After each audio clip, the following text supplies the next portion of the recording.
नमस्कार दोस्तों, स्वागत है आप सभी का हमारे YouTube चैनल पर। दोस्तों हम पढ़ रहे थे वर्तनी शुद्धि और इसके 2 वीडियो हम दोस्तों पढ़ चुके हैं। आज दोस्तों वर्तनी शुद्धि का तीसरा पार्ट है और तीसरे पार्ट में दोस्तों हम पढ़ेंगे ई का प्रयोग कहाँ होता है और ई का प्रयोग कहाँ होता है। इसके साथ साथ दोस्तों हम ए का प्रयोग कहाँ होता है और ये का प्रयोग कहाँ होता है, इनके बारे में चर्चा करेंगे। तो आइए दोस्तों हम चलते हैं, इनके बारे में विस्तृत जानकारी प्राप्त करते हैं। दोस्तों सबसे पहले दोस्तों बात करते हैं संज्ञा शब्दों की। दोस्तों जो संज्ञा शब्द होते हैं, संज्ञा शब्दों में दोस्तों ई और ए का प्रयोग होता है। संज्ञा शब्दों में दोस्तों ई का प्रयोग होगा, ए का होगा, यानी ई का प्रयोग नहीं होगा और ये का प्रयोग नहीं होगा। दोस्तों कुछ उदाहरण लेते हम, जैसे दोस्तों उदाहरण में हम देखते हैं कुछ संज्ञा शब्द। दोस्तों जैसे मैंने एक उदाहरण लिया चटाई, और उदाहरण ले लेते दोस्तों मलाई, और उदाहरण ले लेते दोस्तों रजाई आदि। दोस्तों यहाँ क्या है, ई का प्रयोग है, यहाँ ई है, यहाँ ई है। अगर चटाई को दोस्तों आप अगर ऐसे लिखते हो चटाई, तो ये दोस्तों गलत होगा, क्योंकि चटाई एक संज्ञा है, संज्ञा के साथ स्वर का ही प्रयोग होगा, ध्यान रखना। मलाई को अगर आप मलाई ऐसे लिखने की कोशिश करते हो या ऐसे लिखते हो तो मलाई आपका अशुद्ध होगा। दोस्तों बात करते हैं रजाई की। दोस्तों रजाई को अगर आप ऐसे लिखते हो तो रजाई भी आपका अशुद्ध माना जाएगा। ये तो दोस्तों बात हुई ई की। अब बात करते ए का प्रयोग संज्ञा शब्दों के साथ किस प्रकार से होता है। जैसे दोस्तों शब्द है माताएं, लताएं आदि। दोस्तों यहाँ दोस्तों हमने अनुनासिक का प्रयोग किया है। क्यों किया दोस्तों? अनुनासिक का प्रयोग हम बहुवचन बनाने के लिए करते हैं। बहुवचन में दोस्तों हम क्या लगाते हैं, अनुनासिक का प्रयोग करते हैं। दोस्तों माताएं ऐसे लिखा जाएगा, ए होगा। लताएं में दोस्तों ए होगा। अगर आप दोस्तों लताएं ऐसे लिखते हो तो दोस्तों आपका ये अशुद्ध है। माताएं शब्द अगर आप ऐसे लिखते हो माता ये, तो दोस्तों ये भी आपका अशुद्ध है। माताएं ऐसे लिखा जाएगा, यहाँ ए की मात्रा होगी। लताएं में दोस्तों ए की मात्रा होगी। ये तो दोस्तों हुई संज्ञा शब्दों की बात। संज्ञा शब्दों में हमेशा दोस्तों ई और ए ही लिखा जाता है, ये और ये नहीं लिखे जाते हैं। दोस्तों ये बात आपको ध्यान रखनी है। दोस्तों अब बात करते हैं क्रिया शब्दों में ई ए का प्रयोग होता है, वो कैसे होता है।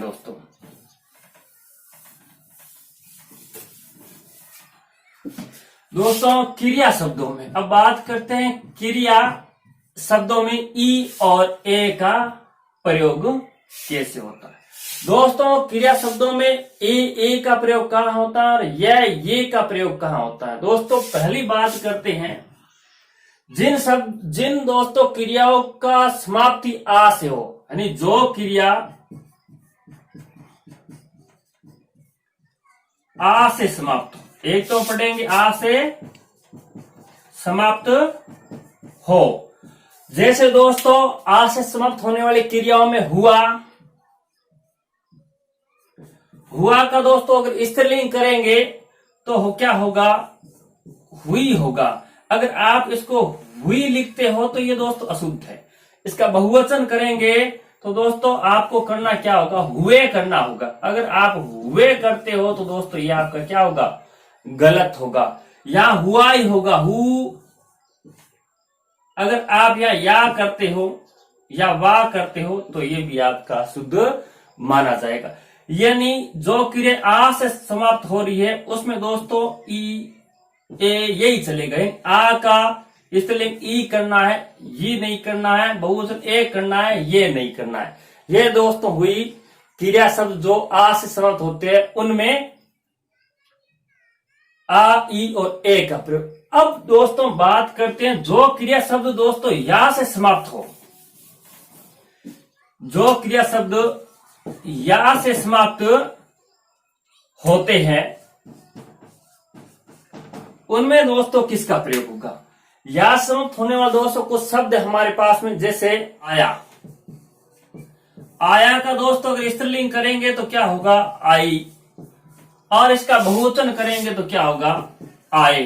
दोस्तों इसको अगर आप आ लिखते हैं तो ये गलत होगा, आए लिखते हैं तो अशुद्ध होगा, और आए करोगे तो भी ये दोस्तों अशुद्ध होगा। यानी या से समाप्त हो रही है कोई क्रिया तो उसका वचन परिवर्तन करो, चाहे लिंग परिवर्तन करो, आप क्या है कि उसमें ये करोगे दोस्तों, ई और ए का प्रयोग नहीं करोगे।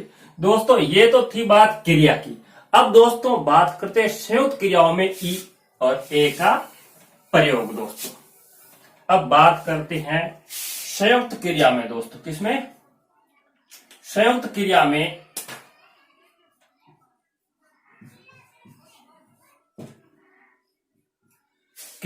ई और ए का प्रयोग किस प्रकार से होता है दोस्तों? जैसे दोस्तों एक क्रिया है हस्ती आई, हस्ती आई। दोस्तों यहां आई जो शब्द है इसमें ई की मात्रा है और ये ई ही प्रयोग होगा। यह अगर आप दोस्तों आई नहीं कर सकते, आई करोगे तो आपके दोस्तों क्या हो जाएगा? अशुद्ध होगा। जैसे हंसते गए, हस्ती आई, है ना। जैसे चले गए, चली गई। दोस्तों गए ही होगा, गई होगा। अगर आपने ऐसे कर दिया गए तो अशुद्ध है, गई ऐसे कर दिया दोस्तों तो भी आपका अशुद्ध माना जाएगा। तो ये बात दोस्तों ध्यान रखनी है। दोस्तों एक बात और, संयुक्त क्रियाओं में ई ए का प्रयोग भी होता है और ये और ये का भी प्रयोग होता है। यानी ई और ए तथा यह और ही दोनों का प्रयोग दोस्तों, दोनों का प्रयोग कैसे होता है आइए देखते हैं इसके भी दोस्तों कुछ उदाहरण। यानी ये कहां आएगा, ये कहां आएगा और ये कहां आएगा, ई कहां आएगा, ए कहां आएगा। दोस्तों जब संयुक्त क्रिया हो, यहां तो दोस्तों कोई दिक्कत नहीं थी क्योंकि यहां क्या है कि यह और आ या ई नहीं थी, यहां सिंगल थी तो हमने ई को ई लिखा, चले गए को ए लिखा, ये नहीं किया, गई नहीं किया। दोस्तों अगर वाक्य इस प्रकार का आ जाए जैसे दोस्तों उठाई गई, उठाई गई। अब दोस्तों यहां उठाई जो है पहले प्रथम जो क्रिया है और ये गई है वो दोस्तों द्वितीय क्रिया है। तो दोस्तों हमेशा ध्यान रखना प्रथम क्रिया में यह ही आएगा और दूसरी क्रिया में दोस्तों ई का प्रयोग हमें करना है। प्रथम क्रिया में यह भी हो सकता है, ये भी हो सकता है और ये भी हो सकता है, जबकि द्वितीय क्रिया में क्या होगा दोस्तों, ई या ए का प्रयोग होगा। जैसे दोस्तों एक शब्द और ले लेते हैं, बताए गए। अब दोस्तों यहां बताए ये करना है, अगर आप ऐसे करते हो बताए गए तो ये भी अशुद्ध है। अगर आपने ऐसे लिखा है बताए गए तो ये भी अशुद्ध होगा। यानी प्रथम क्रिया में ये होगा और द्वितीय क्रिया में ए की मात्रा दोस्तों होगी। ये तो दोस्तों संयुक्त क्रियाओं की बात हुई। यानी प्रथम क्रिया में क्या करना आपको, यह, ये और ये करना है, ये प्रथम क्रिया में करना है दोस्तों। और द्वितीय क्रिया में क्या करना दोस्तों, ए ई का प्रयोग करना है। दोस्तों ये प्रथम क्रिया है, ये द्वितीय क्रिया है, प्रथम क्रिया द्वितीय क्रिया। यहाँ ये का प्रयोग है, इधर ई और ए का प्रयोग है दोस्तों। अब दोस्तों बात करते हैं जब वाक्य कोई ऐसा हो जिसमें दोस्तों आदर सूचक शब्द हो, या क्या हो दोस्तों, आदर हो, आदर सूचक, आज्ञा, अनुरोध, इस प्रकार के दोस्तों कोई क्रियाएं हो, यानी आदर हो, अनुरोध हो, आज्ञा हो, सम्मान आप कह सकते हो दोस्तों, सम्मान सूचक क्रिया हो, तो उन क्रियाओं में दोस्तों किसका प्रयोग है? उन क्रियाओं में दोस्तों ए का ही प्रयोग होगा। इन क्रियाओं में दोस्तों यह का प्रयोग नहीं होगा। जैसे दोस्तों देखिए, ये दोस्तों देखिए ही होगा। अगर आपने इसको दोस्तों देखिए लिखा है तो ये अशुद्ध होगा दोस्तों। जैसे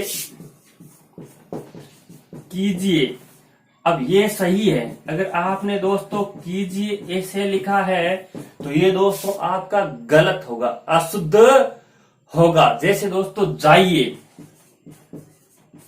ये दोस्तों जाइए शुद्ध माना जाएगा। अगर जाइए को आप ऐसे लिखते हो तो ये आपका क्या होगा? अशुद्ध होगा जाइए।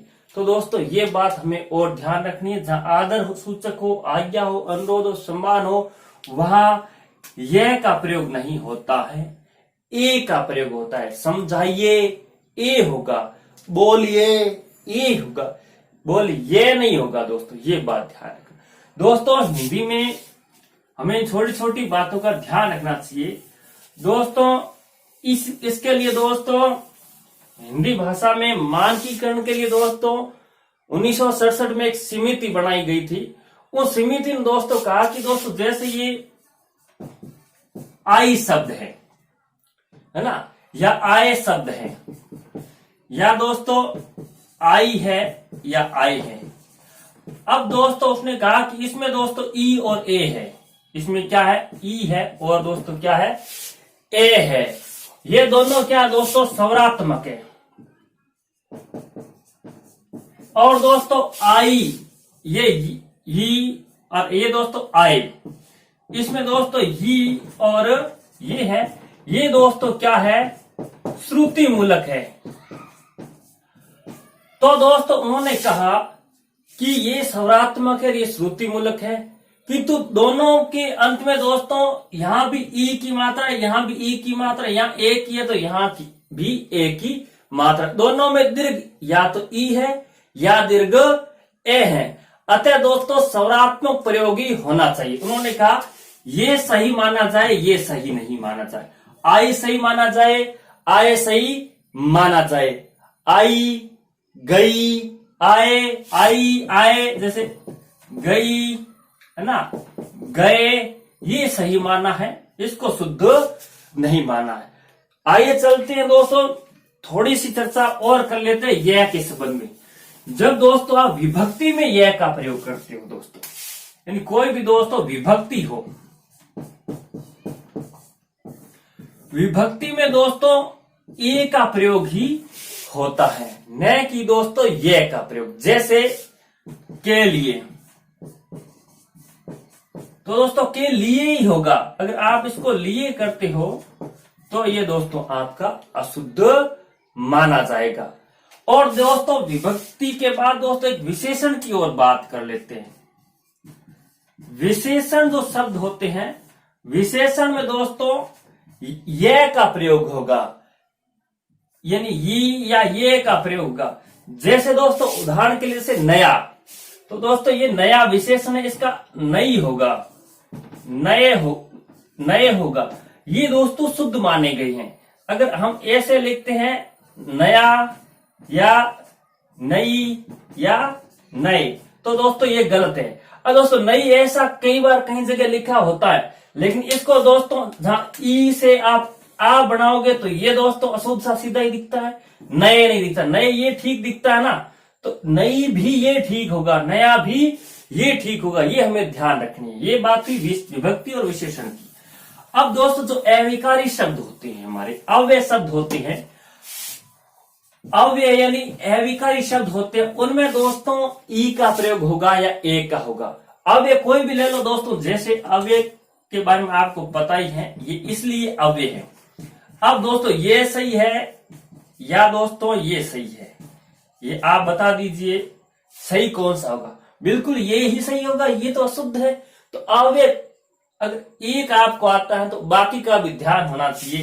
जैसे कोई अव्यय है तो कोई ये शुद्ध है, अगर कोई आप इस प्रकार करते हैं तो ये तो सीधा ही अशुद्ध है। जैसे एक है, अब जिसमें दोस्तों मिस्टेक नहीं होनी चाहिए, आपको चाहिए ये शुद्ध होता है। अगर चाहिए में दोस्तों आपने ही ये किया है तो दोस्तों ये क्या होगा, अशुद्ध होगा। अब दोस्तों अंतिम चर्चा इस पर, ये और ये पर, वो हम करेंगे जो मूल शब्द होते हैं। मूल शब्द, इन मूल शब्द में, मूल शब्दों में किसका प्रयोग होगा। जैसे दोस्तों एक शब्द है स्थायी। अब दोस्तों एक है स्थायी और एक है दोस्तों स्थायी। ये दोस्तों मूल शब्द है। मूल शब्द हमेशा श्रुति मूलक ही होगा, ई नहीं होगा। इस प्रकार का है तो आपका अशुद्ध होगा। जैसे दोस्तों वरदाई, ये दोस्तों वरदाई शुद्ध है। अगर वरदाई आपने ऐसा लिखा तो ये आपका अशुद्ध माने जाएगा। जैसे दोस्तों अनुयायी, ये दोस्तों आपका शुद्ध है। अगर अनुयायी ऐसे लिखते हो तो ये दोस्तों आपके गलत है। जैसे फलदायी, उदाहरण दोस्तों और भी है। इस वीडियो में दोस्तों इतना ही। मिलते हैं आगे किसी नई वीडियो के साथ, तब तक के लिए नमस्कार।